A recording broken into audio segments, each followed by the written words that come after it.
Hello, and welcome to another video on our series about trade and the emergence of polities in global history. This video is about the Indian Ocean trade system. Was a very robust trade network, and as we shall see, is fundamental to understand developments in the early modern world.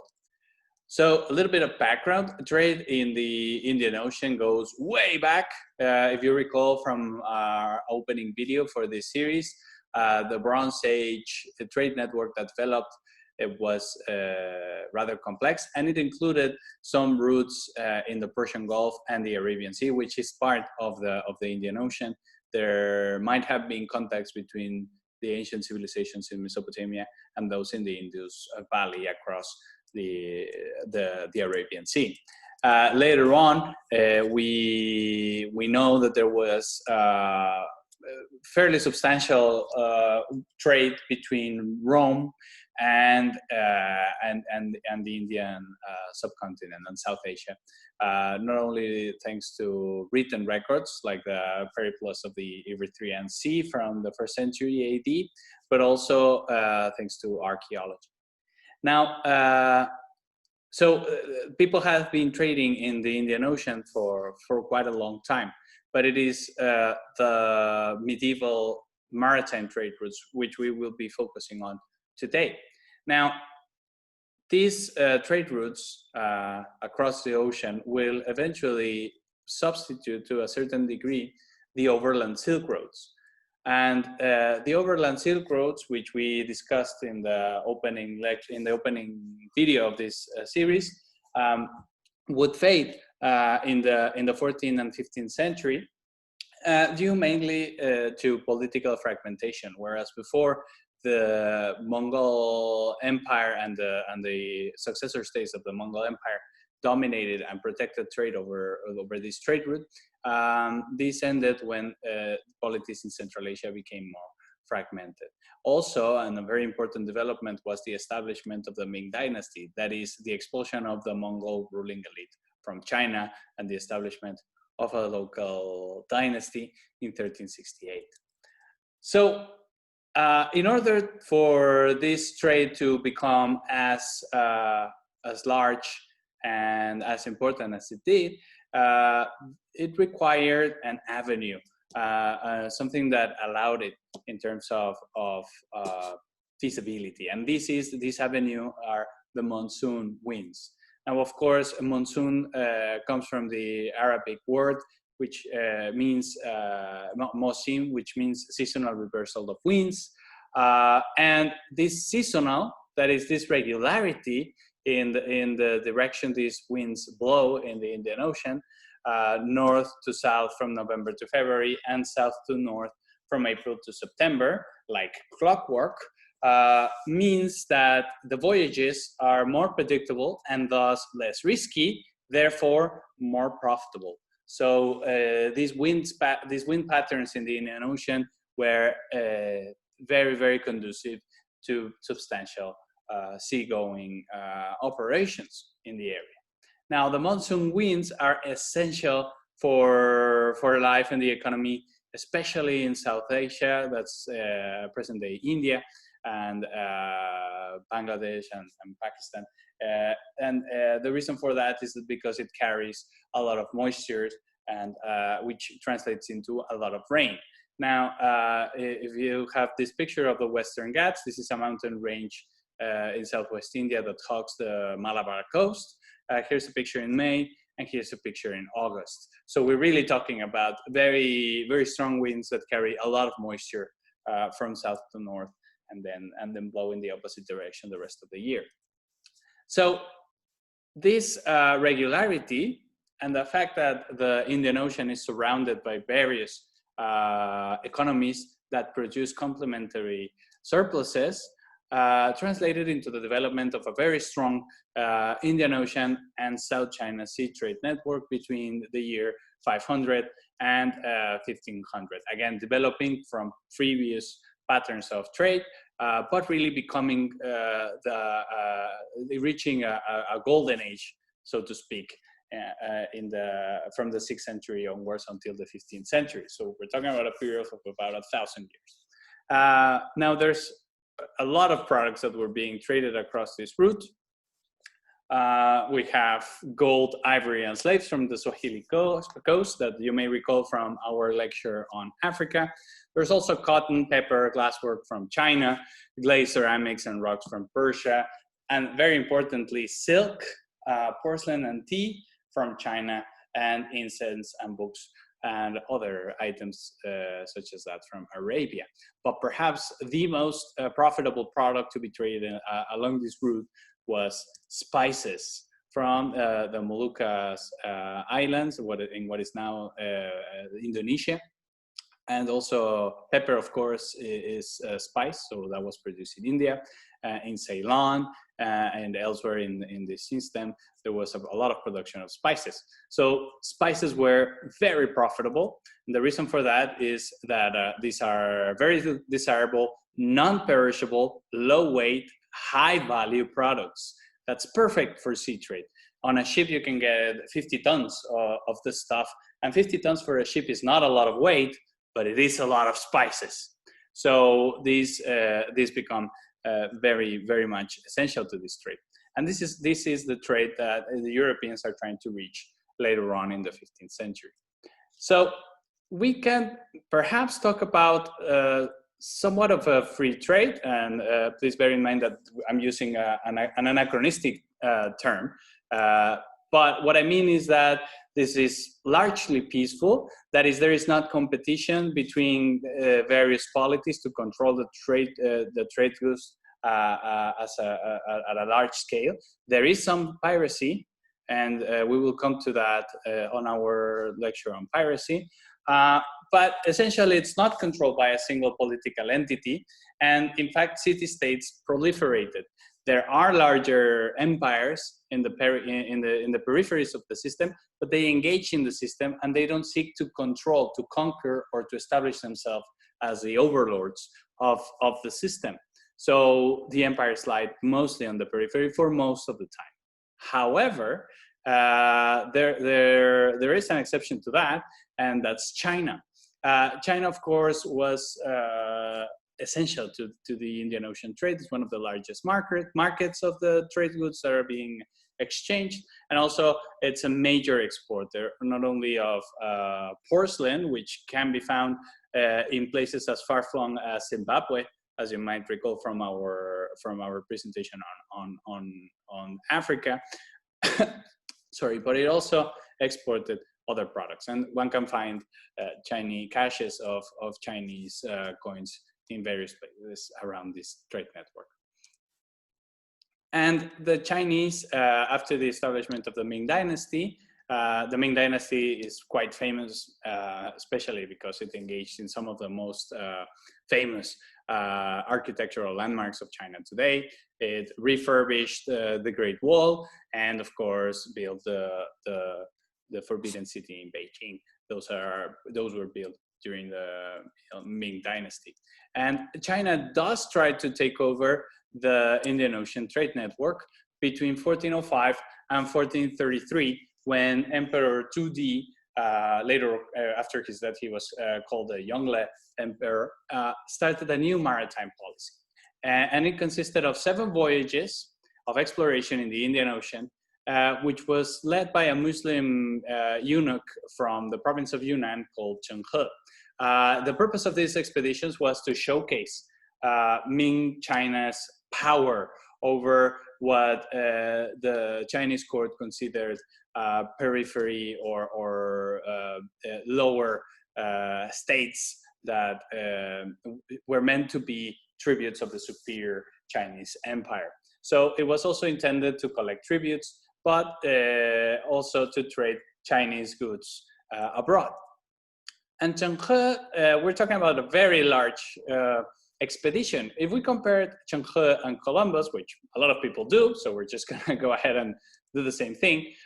Cheng He's expedition had about 28,000 crew members. That's a lot of people. That's a huge enterprise. And compared to Columbus's meager 88 crew members, well, you can see how Cheng He's expedition completely dwarfs Columbus' famous voyage across the Atlantic.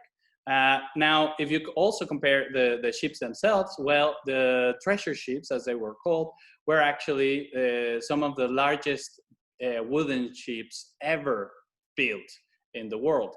And we're talking about ships that could reach 120 meters in length, the largest ones. Whereas the Santa Maria, Columbus's largest ship, was merely 24 meters in length. So it was a very large enterprise and a completely different way of funding from the state and different category of resources altogether.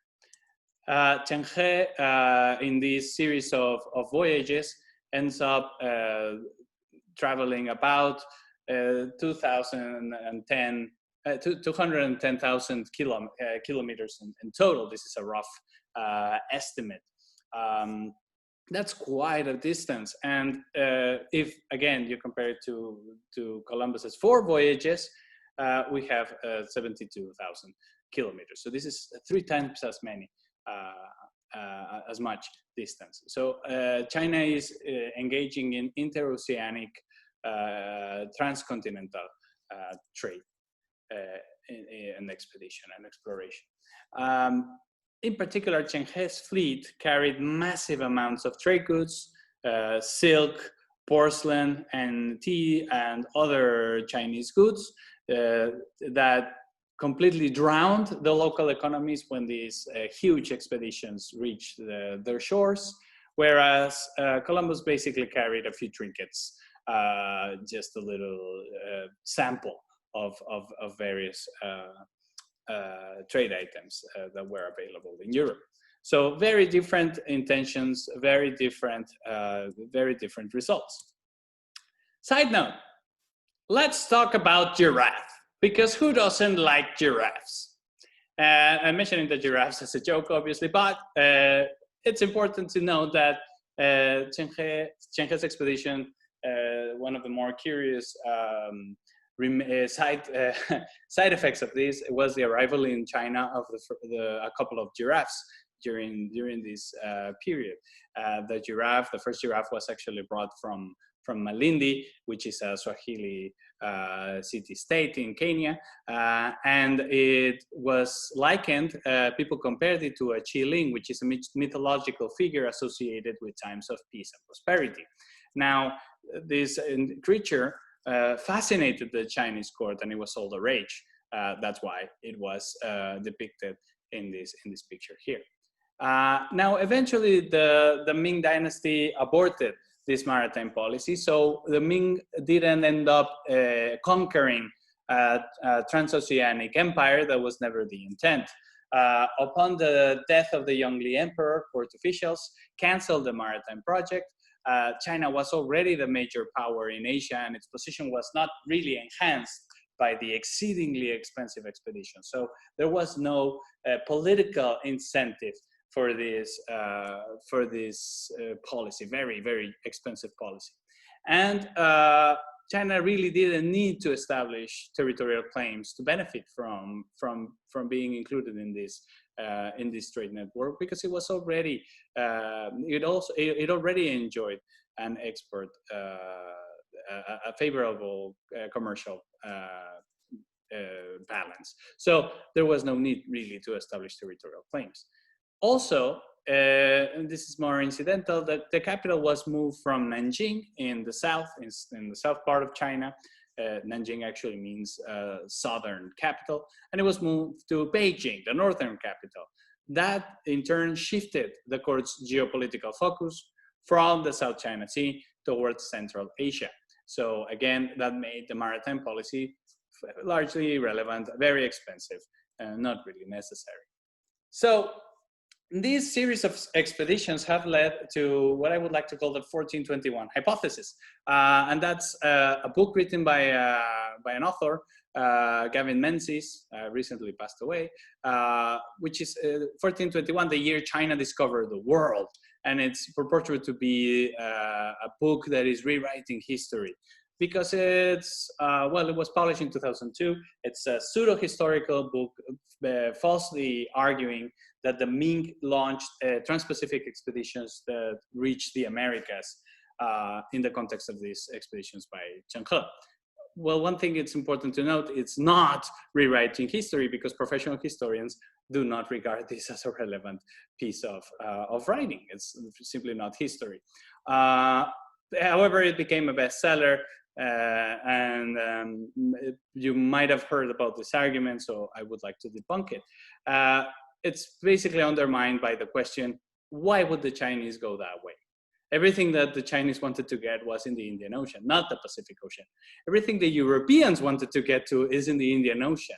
The only reason why Columbus sailed west was because he wanted to reach Asia. So there's no need for them to cross the Pacific. So there was real exploration. Let's not take our focus away from real trans-Pacific exploration, but it was not the Chinese, it was the Austronesian. The Austronesian is it's a language group originating from Taiwan, which I'm sure you have heard of them. It's a very varied language group, so we cannot distinguish them as a single people. And it's basically divided into four major groups: Southeast Asia, Austronesian speakers, Micronesia, Melanesia, and Polynesia. So it was a very slow, gradual process, this process of exploration and colonization of Southeast Asia and the Pacific. And in fact, we can divide it into three major periods. First, we have an initial period between 3000 and 800 BCE, so we're talking about quite a long time ago, wherein these Austronesian peoples traveled to explore, colonize, assimilated, and were assimilated into local populations in the South China Sea, that's Indonesia and the Philippines, Melanesia, Papua New Guinea, the Solomon Archipelago, Fiji, Palau, the Marianas Islands, that's where Guam is located, later to be colonized by the Spanish, and of course, certain places in Polynesia, such as Samoa and Tonga. Later on, however, there is a hiatus of almost 1,000 years where there was no further exploration in the Pacific. But starting in the year 700 CE, there's a renewed interest in maritime exploration in the Pacific. And it is in this period between 700 and 1200 where the Polynesians reach the farthest away islands in the Pacific. Tahiti, the Marquesas, Hawaii, Rapa Nui, which is called also the Easter Island, and of course reaching New Zealand by 1200 CE.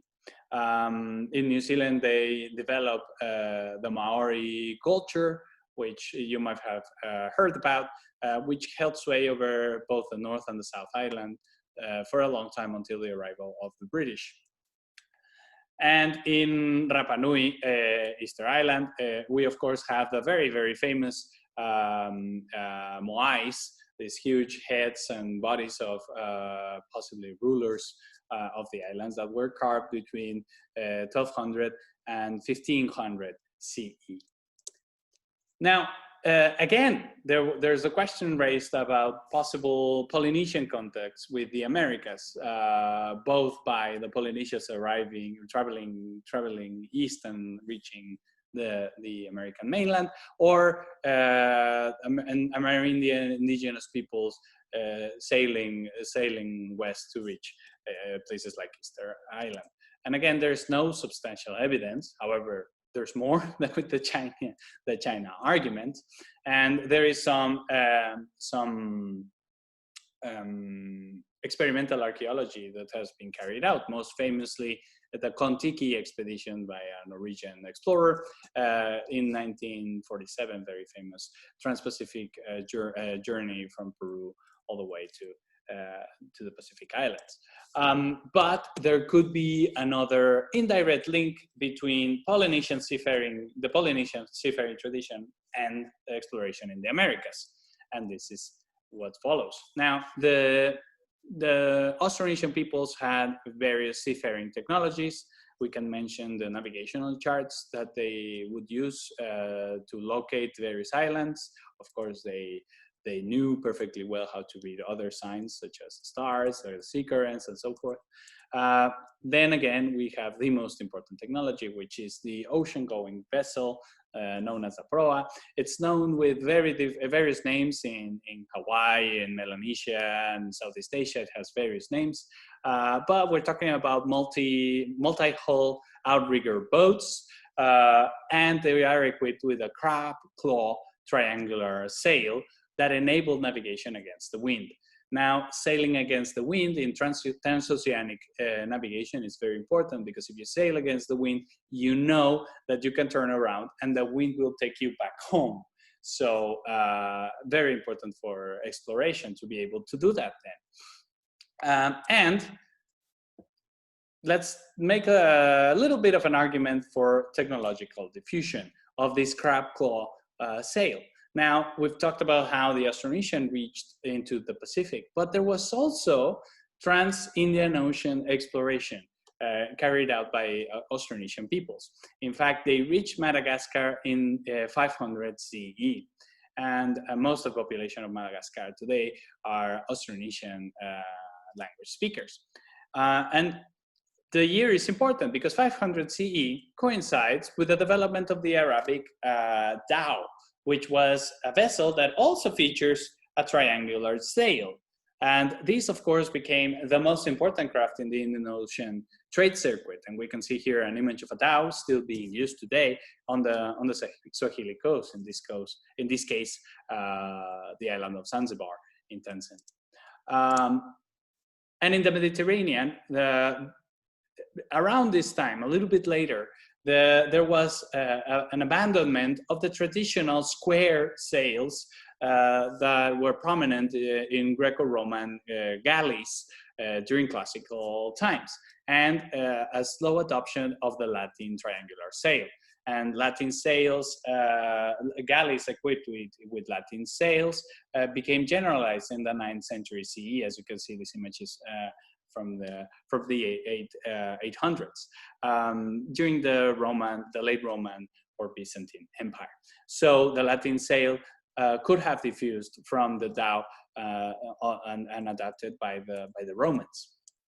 Now, the Latin sail is very important in the Mediterranean because it became the basis for the development of the caravel, which of course is, as you all know, it's an extraordinary seafaring vessel, again, because it's capable of sailing against the wind, and it enabled European transoceanic exploration in the 15th century. So the argument could be made that trans-Pacific exploration by the Polynesians, resulting in the development of the proa, may have influenced the development of the dhow, which would have then influenced the technology of the galleys in the Mediterranean, and finally leading up to the caravel. So trans-Pacific Austronesian exploration enables European exploration in the Atlantic. Now, of course, it could be the other way around, with the triangular sail innovation starting in the Mediterranean around the 6th century CE, and then being transmitted to the Indian Ocean to be later adapted by the Austronesians. And this would explain, of course, the end of the Polynesian hiatus in exploration by 700, and when they might have adopted these triangular sails from the Indian Ocean and enabled them to take on longer transoceanic voyages. And of course, they could also have been independent developments, right? So it's something tricky, but it's something worth thinking about. We're talking about an interconnected world. So diffusion of technologies along trade routes and along seafaring lanes, is definitely a possibility. Regardless, the development of the triangular sail and its adoption to the caravel, it's exactly what enabled the Portuguese to carry out their own series of maritime explorations in order to enter the Indian Ocean trade network. And this is exactly what the Portuguese did between 1415 and 1498. Now, Portuguese exploration is said to have begun with Henry the Navigator, who commissioned exploration of the African coast in order to access the African gold trade network, which we have discussed in our Africa episode or video. Now, later on, the incentive of the Portuguese would become to reach these spice producing areas in the Indian Ocean. And we're talking about 1415 because, and Henry the Navigator was present there, because of the Battle of Ceuta, which was the very first time, or the very first European colonial invasion of a non-European place. So the battle and the conquest of Ceuta by the Portuguese inaugurates the Portuguese Empire, transoceanic empire, so to speak. Now, by the time Zheng He finished his 7 huge transoceanic voyages, the Portuguese had actually not gone very far. They have only reached Cape Bojador, which is close to the Canary Islands and not very far from Iberia itself. However, later on, exploration continued, reaching the Azores archipelago in 1452 and the Cape Verde archipelago in 1455. The Portuguese were there to stay. They started creating these fortified trading posts called feitorias along the African coast. So Jorge da Mina, which was established in 1482 in present-day Ghana, was perhaps the most famous of these in Africa. It was later just called Elmina, and it was a major post for exportation of gold and slaves. Now, Portuguese exploration continued, and of course, Bartolomeu Diaz reached the Cape of Good Hope, which he actually called the Cape of Storms, in 1488, and turned back. But only a couple of years later, well, 10 years later, another explorer, Vasco da Gama, finally reached the Cape of Storms, renamed it the Cape of Good Hope, and entered the Indian Ocean, finally reaching the city of Malindi, which is where you will recall Zheng He got his giraffe from. And there, local navigators taught him about the monsoon and enabled him to finally reach the city of Calicut, which is one of the most important city-states. I've shown you an image of Calicut earlier on. It's one of the most important city-states in the Indian Ocean trade network. It was visited by Zheng He. It was a vital place in the Malabar coast. So Vasco da Gama reaches Calicut in 1498, and that enables the Portuguese to finally enter the Indian Ocean trade network. But there's a little difference. Whereas the Chinese had traveled with Henderson ships and carrying porcelain, silk, lacquerware, and other products for export, the Europeans did not. They did not travel with those artifacts. They lacked the materials that would enable them to join the Indian Ocean through trade. Instead, they used a different strategy, sort of like a gangster strategy. They used extortion and took advantage of their military superiority to extort local rulers to trade. They also took advantage of the vacuum left by the Chinese retreat from maritime trade. And of course, they started establishing feitorias all along the Indian Ocean trade system, and further reaching into the South China Sea.